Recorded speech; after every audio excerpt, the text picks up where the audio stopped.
मेरे प्यारे देशवासियों, नमस्कार। कोरोना के प्रभाव से हमारी मन की बात भी अछूती नहीं रही है। जब मैंने पिछली बार आपसे मन की बात की थी, तब पैसेंजर ट्रेनें बंद थी, बसें बंद थी, हवाई सेवा बंद थी। इस बार बहुत कुछ खुल चुका है। श्रमिक स्पेशल ट्रेनें चल रही हैं, अन्य स्पेशल ट्रेनें भी शुरू हो गई हैं। तमाम सावधानियों के साथ हवाई जहाज उड़ने लगे हैं। धीरे धीरे उद्योग भी चलना शुरू हुआ है, यानी अर्थव्यवस्था का एक बड़ा हिस्सा अब चल पड़ा है, खुल गया है। ऐसे में हमें और ज्यादा सतर्क रहने की आवश्यकता है। 2 गज की दूरी का नियम हो, मुंह पर मास्क लगाने की बात हो सके तो वहां तक घर में रहना हो, ये सारी बातों का पालन, उसमें जरा भी ढिलाई नहीं बरतनी चाहिए। देश में सबके सामूहिक प्रयासों से कोरोना के खिलाफ लड़ाई बहुत मजबूती से लड़ी जा रही है। जब हम दुनिया की तरफ देखते हैं तो हमें अनुभव होता है कि वास्तव में भारतवासियों की उपलब्धि कितनी बड़ी है।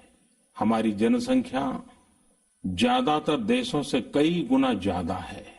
हमारे देश में चुनौतियां भी भिन्न प्रकार की हैं, लेकिन फिर भी हमारे देश में कोरोना उतनी तेजी से नहीं फैल पाया जितना दुनिया के अन्य देशों में फैला।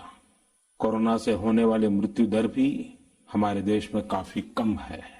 जो नुकसान हुआ है उसका दुख हम सबको है, लेकिन जो कुछ भी हम बचा पाए हैं वो निश्चित तौर पर देश की सामूहिक संकल्प शक्ति का ही परिणाम है। इतने बड़े देश में हर एक देशवासी ने खुद इस लड़ाई को लड़ने की ठानी है। ये पूरी मुहिम पीपल ड्रिवन है। साथियों, देशवासियों की संकल्प शक्ति के साथ एक और शक्ति इस लड़ाई में हमारी सबसे बड़ी ताकत है, वो है देशवासियों की सेवा शक्ति। वास्तव में इस महामारी के समय हम भारतवासियों ने ये दिखा दिया है कि सेवा और त्याग का हमारा विचार केवल हमारा आदर्श नहीं है, बल्कि भारत की जीवन पद्धति है। और हमारे यहां तो कहा गया है, सेवा परमो धर्मः। सेवा स्वयं में सुख है, सेवा में ही संतोष है। आपने देखा होगा कि दूसरों की सेवा में लगे व्यक्ति के जीवन में कोई डिप्रेशन या तनाव कभी नहीं दिखता। उसके जीवन में, जीवन को लेकर उसके नजरिए में भरपूर आत्मविश्वास, सकारात्मकता और जीवंतता प्रतिपल नजर आती है। साथियों, हमारे डॉक्टर्स, नर्सिंग स्टाफ, सफाई कर्मी, पुलिसकर्मी, मीडिया के साथी, ये सब जो सेवा कर रहे हैं, उसकी चर्चा मैंने कई बार की है। मन की बात में भी मैंने उसका जिक्र किया है। सेवा में अपना सब कुछ समर्पित कर देने वाले लोगों की संख्या अनगिनत है। ऐसे ही एक सज्जन है तमिलनाडु के सी मोहन। सी मोहन जी मदुरई में एक सैलून चलाते हैं। अपनी मेहनत की कमाई से इन्होंने अपनी बेटी की पढ़ाई के लिए 5 लाख रुपए बचाए थे, लेकिन इन्होंने ये पूरी राशि इस समय जरूरतमंदों, गरीबों की सेवा के लिए खर्च कर दी। इसी तरह अगरतला में ठेला चलाकर जीवन यापन करने वाले गौतम दास जी अपनी रोजमर्रा की कमाई की बचत में से हर रोज दाल चावल खरीदकर जरूरतमंदों को खाना खिला रहे हैं। पंजाब के पठानकोट से भी एक ऐसा ही उदाहरण मुझे पता चला। यहाँ दिव्यांग भाई राजू ने दूसरों की मदद से जोड़ी गई छोटी सी पूंजी से 3000 से अधिक मास्क बनवाकर लोगों में बांटे। भाई राजू ने इस मुश्किल समय में करीब 100 परिवारों के लिए खाने का राशन भी जुटाया। देश के सभी इलाकों से विमेन सेल्फ हेल्प ग्रुप के परिश्रम की भी अनगिनत कहानियां इन दिनों हमारे सामने आ रही है। गांवों में, छोटे कस्बों में हमारी बहनें, बेटियां हर दिन हजारों की संख्या में मास्क बना रही हैं। तमाम सामाजिक संस्थाएं भी इस काम में इनका सहयोग कर रही हैं। साथियों, ऐसे कितने ही उदाहरण हर दिन दिखाई और सुनाई पड़ रहे हैं।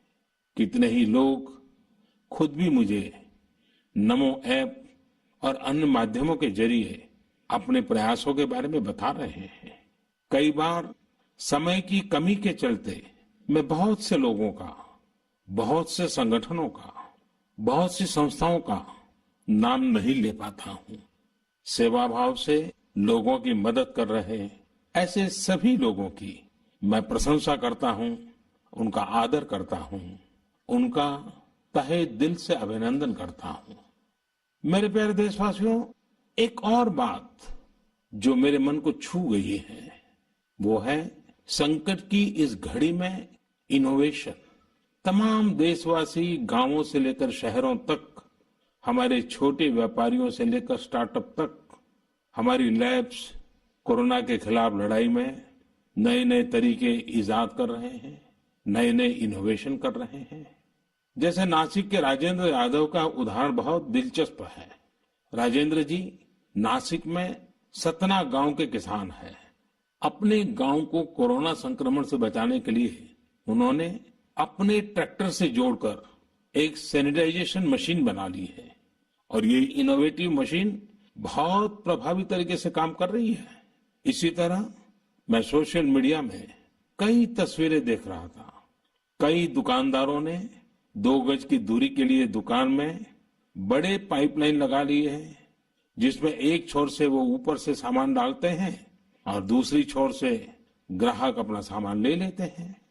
इस दौरान पढ़ाई के क्षेत्र में भी कई अलग अलग इनोवेशन शिक्षकों और छात्रों ने मिलकर किए हैं। ऑनलाइन क्लासेस, वीडियो क्लासेस, उसको भी अलग अलग तरीकों से इनोवेट किया जा रहा है। कोरोना की वैक्सीन पर हमारी लैब्स में जो काम हो रहा है उस पर तो दुनिया भर की नजर है और हम सबकी आशा भी। किसी भी परिस्थिति को बदलने के लिए इच्छा शक्ति के साथ ही बहुत कुछ इनोवेशन पर भी निर्भर करता है। हजारों सालों की मानव जात की यात्रा लगातार इनोवेशन से ही इतने आधुनिक दौर में पहुंची है। इसलिए इस महामारी पर जीत के लिए हमारी ये विशेष इनोवेशंस भी बहुत बड़ा आधार है।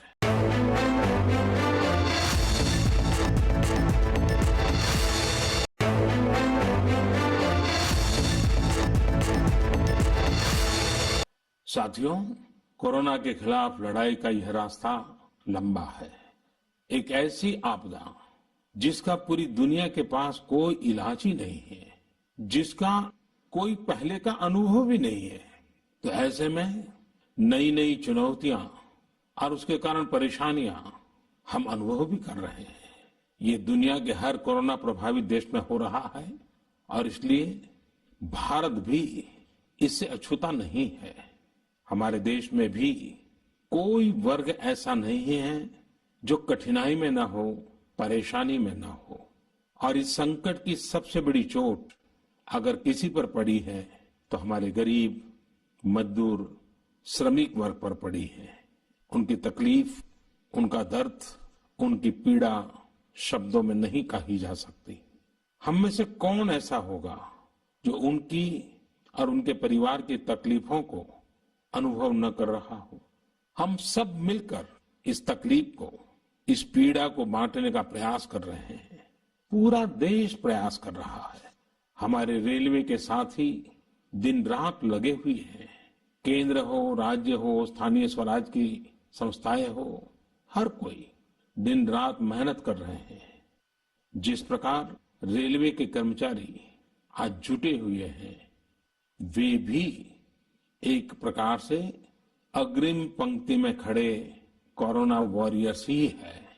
लाखों श्रमिकों को ट्रेनों से और बसों से सुरक्षित ले जाना, उनके खाने पीने की चिंता करना, हर जिले में क्वारंटाइन केंद्रों की व्यवस्था करना, सभी की टेस्टिंग, चेकअप, उपचार की व्यवस्था करना, ये सब काम लगातार चल रहे हैं और बहुत बड़ी मात्रा में चल रहे हैं। लेकिन साथियों, जो दृश्य आज हम देख रहे हैं, इससे देश को अतीत में जो कुछ हुआ उसके अवलोकन और भविष्य के लिए सीखने का अवसर भी मिला है। आज हमारे श्रमिकों की पीड़ा में हम देश के पूर्वी हिस्से की पीड़ा को देख सकते हैं। जिस पूर्वी हिस्से में देश का ग्रोथ इंजन बनने की क्षमता है, जिसके श्रमिकों के बाहुबल में देश को नई ऊंचाई पर ले जाने का सामर्थ्य है, उस पूर्वी हिस्से का विकास बहुत आवश्यक है। पूर्वी भारत के विकास से ही देश का संतुलित आर्थिक विकास संभव है। देश ने जब मुझे सेवा का अवसर दिया, तभी से हमने पूर्वी भारत के विकास को प्राथमिकता दी है। मुझे संतोष है कि बीते वर्षों में इस दिशा में बहुत कुछ हुआ है और अब प्रवासी मजदूरों को देखते हुए बहुत कुछ नए कदम उठाना भी आवश्यक हो गया है और हम लगातार उस दिशा में आगे बढ़ रहे हैं। जैसे कहीं श्रमिकों की स्किल मैपिंग का काम हो रहा है, कहीं स्टार्टअप्स इस काम में जुटे हैं, कहीं माइग्रेशन कमीशन बनाने की बात हो रही है। इसके अलावा केंद्र सरकार ने अभी जो फैसले लिए हैं, उससे भी गांवों में रोजगार, स्वरोजगार, लघु उद्योगों से जुड़ी विशाल संभावनाएं खुली हैं। ये फैसले इन स्थितियों के समाधान के लिए हैं, आत्मनिर्भर भारत के लिए हैं। अगर हमारे गांव आत्मनिर्भर होते, हमारे कस्बे, हमारे जिले, हमारे राज्य आत्मनिर्भर होते, तो अनेक समस्याओं ने वो रूप नहीं लिया होता जिस रूप में वो आज हमारे सामने खड़ी है। लेकिन अंधेरे से रोशनी की ओर बढ़ना मानव स्वभाव है। तमाम चुनौतियों के बीच मुझे खुशी है कि आत्मनिर्भर भारत पर आज देश में व्यापक मंथन शुरू हुआ है। लोगों ने अब इसे अपना अभियान बनाना शुरू किया है। इस मिशन का नेतृत्व देशवासी अपने हाथ में ले रहे हैं। बहुत से लोगों ने तो ये भी बताया है कि उन्होंने जो जो सामान उनके इलाके में बनाए जाते हैं, उनकी एक पूरी लिस्ट बना ली है। ये लोग अब इन लोकल प्रोडक्ट्स को ही खरीद रहे हैं और वोकल फॉर लोकल को प्रमोट भी कर रहे हैं। मेक इन इंडिया को बढ़ावा मिले, इसके लिए सब कोई अपना अपना संकल्प जता रहा है। बिहार के हमारे एक साथी श्रीमान हिमांशु ने मुझे नमो ऐप पर लिखा है कि वो एक ऐसा दिन देखना चाहते हैं जब भारत विदेश से आने वाले आयात को कम से कम कर दे, चाहे पेट्रोल, डीजल, ईंधन का आयात हो, इलेक्ट्रॉनिक आइटम्स का आयात हो, यूरिया का आयात हो या फिर खाद्य तेल का आयात हो। मैं उनकी भावनाओं को समझता हूं। हमारे देश में कितनी ही ऐसी चीजें बाहर से आती हैं जिन पर हमारे ईमानदार टैक्स पेयर्स का पैसा खर्च होता है, जिनका विकल्प हम आसानी से भारत में तैयार कर सकते हैं। असम के सुदीप ने मुझे लिखा है कि वो महिलाओं के बनाए हुए लोकल बैम्बू प्रोडक्ट्स का व्यापार करते हैं और उन्होंने तय किया है कि आने वाले 2 वर्ष में वे अपने बैम्बू प्रोडक्ट को एक ग्लोबल ब्रांड बनाएंगे। मुझे पूरा भरोसा है आत्मनिर्भर भारत अभियान इस दशक में देश को नई ऊंचाई पर ले जाएगा। मेरे प्यारे देशवासियों, कोरोना संकट के इस दौर में मेरी विश्व के अनेक नेताओं से बातचीत हुई है, लेकिन मैं एक सीक्रेट जरूर आज बताना चाहूंगा। विश्व के अनेक नेताओं की जब बातचीत होती है तो मैंने देखा इन दिनों उनकी बहुत ज्यादा दिलचस्पी योग और आयुर्वेद के संबंध में होती है। कुछ नेताओं ने मुझसे पूछा कि कोरोना के इस काल में ये योग और आयुर्वेद कैसे मदद कर सकते हैं। साथियों, अंतर्राष्ट्रीय योग दिवस जल्द ही आने वाला है। योग जैसे जैसे लोगों के जीवन से जुड़ रहा है, लोगों में अपने स्वास्थ्य को लेकर जागरूकता भी लगातार बढ़ रही है। अभी कोरोना संकट के दौरान भी ये देखा जा रहा है कि हॉलीवुड से हरिद्वार तक घर में रहते हुए लोग योग पर बहुत गंभीरता से ध्यान दे रहे हैं। हर जगह लोगों ने योग और उसके साथ साथ आयुर्वेद के बारे में और ज्यादा जानना चाहा है, उसे अपनाना चाहा है। कितने ही लोग जिन्होंने कभी योग नहीं किया, वे भी या तो ऑनलाइन योग क्लास से जुड़ गए हैं या फिर ऑनलाइन वीडियो के माध्यम से भी योग सीख रहे हैं।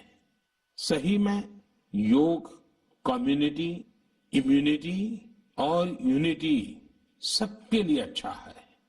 साथियों, कोरोना संकट के इस समय में योग आज इसलिए भी ज्यादा अहम है क्योंकि ये वायरस हमारे रेस्पिरेटरी सिस्टम को सबसे अधिक प्रभावित करता है।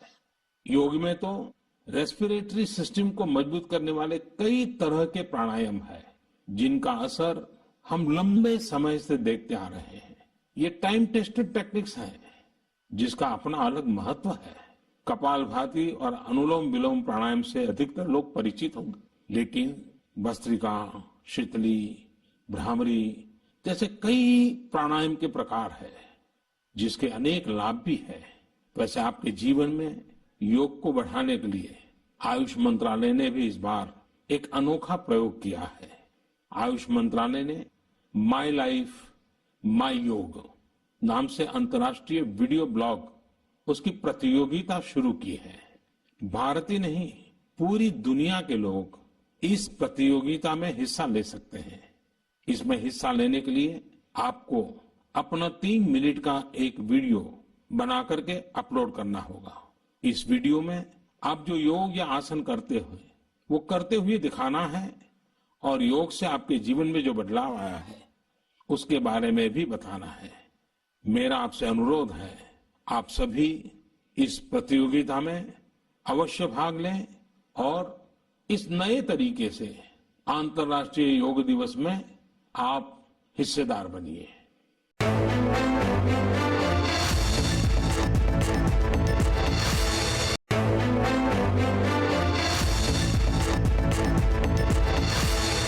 साथियों, हमारे देश में करोड़ों करोड़ गरीब दशकों से एक बहुत बड़ी चिंता में रहते आए हैं। अगर बीमार पड़ गए तो क्या होगा? अपना इलाज कराएं या फिर परिवार के लिए रोटी की चिंता करें? इस तकलीफ को समझते हुए इस चिंता को दूर करने के लिए ही करीब 1.5 साल पहले आयुष्मान भारत योजना शुरू की गई थी। कुछ ही दिन पहले आयुष्मान भारत के लाभार्थियों की संख्या 1 करोड़ के पार हो गई है। 1 करोड़ से ज्यादा मरीज मतलब देश के 1 करोड़ से अधिक परिवारों की सेवा हुई है। 1 करोड़ से ज्यादा मरीज का मतलब क्या होता है मालूम है? 1 करोड़ से ज्यादा मरीज मतलब नॉर्वे जैसा देश, सिंगापुर जैसा देश, उसकी जो टोटल जनसंख्या है उससे 2 गुना लोगों को मुफ्त में इलाज दिया गया है। अगर गरीबों को अस्पताल में भर्ती होने के बाद इलाज के लिए पैसे देने पड़ते, इनका मुफ्त इलाज नहीं हुआ होता, तो उन्हें एक मोटा मोटा अंदाज है करीब करीब 14,000 करोड़ रुपए से भी ज्यादा अपनी जेब से खर्च करने पड़ते हैं। आयुष्मान भारत योजना ने गरीबों के पैसे खर्च होने से बचाए हैं। मैं आयुष्मान भारत के सभी लाभार्थियों के साथ साथ मरीजों का उपचार करने वाले सभी डॉक्टरों, नर्सेज और मेडिकल स्टाफ को भी बधाई देता हूं। आयुष्मान भारत योजना के साथ एक बहुत बड़ी विशेषता पोर्टेबिलिटी की सुविधा भी है। पोर्टेबिलिटी ने देश को एकता के रंग में रंगने में भी मदद की है। यानी बिहार का कोई गरीब अगर चाहे तो उसे कर्नाटका में भी वही सुविधा मिलेगी जो उसे अपने राज्य में मिलती। इसी तरह महाराष्ट्र का कोई गरीब चाहे तो उसे इलाज की वही सुविधा तमिलनाडु में मिलती। इस योजना के कारण किसी क्षेत्र में जहां स्वास्थ्य की व्यवस्था कमजोर है, वहां के गरीब को देश के किसी भी कोने में उत्तम इलाज कराने की सहूलियत मिलती है। साथियों, आप ये जानकर हैरान रह जाएंगे कि 1 करोड़ लाभार्थियों में से 80% लाभार्थी देश के ग्रामीण इलाकों के हैं। इनमें भी करीब करीब 50% लाभार्थी हमारी माताएं, बहनें और बेटियां हैं। इन लाभार्थियों में ज्यादातर लोग ऐसी बीमारियों से पीड़ित थे जिनका इलाज सामान्य दवाओं से संभव नहीं था। इनमें से 70% लोगों की सर्जरी की गई है। आप अनुमान लगा सकते हैं कि कितनी बड़ी तकलीफों से इन लोगों को मुक्ति मिली है। मणिपुर के चुरा चांदपुर में 6 साल के बच्चे केलेनसांग, उसको भी इसी तरह आयुष्मान योजना से नया जीवन मिला है। केलेनसांग को इतनी छोटी उम्र में ब्रेन की गंभीर बीमारी हो गई। इस बच्चे के पिता दिहाड़ी मजदूर हैं और मां बुनाई का काम करती हैं। ऐसे में बच्चे का इलाज कराना बहुत कठिन हो रहा था, लेकिन आयुष्मान भारत योजना से अब उनके बेटे का मुफ्त इलाज हो गया है। कुछ इसी तरह का अनुभव पुडुचेरी की अमूर्था वल्ली जी का भी है। उनके लिए भी आयुष्मान भारत योजना संकट मोचक बनकर आई है। अमूर्था वल्ली जी के पति की हार्ट अटैक से दुखद मृत्यु हो चुकी है। उनके 27 साल के बेटे जीवा को भी हार्ट की बीमारी थी।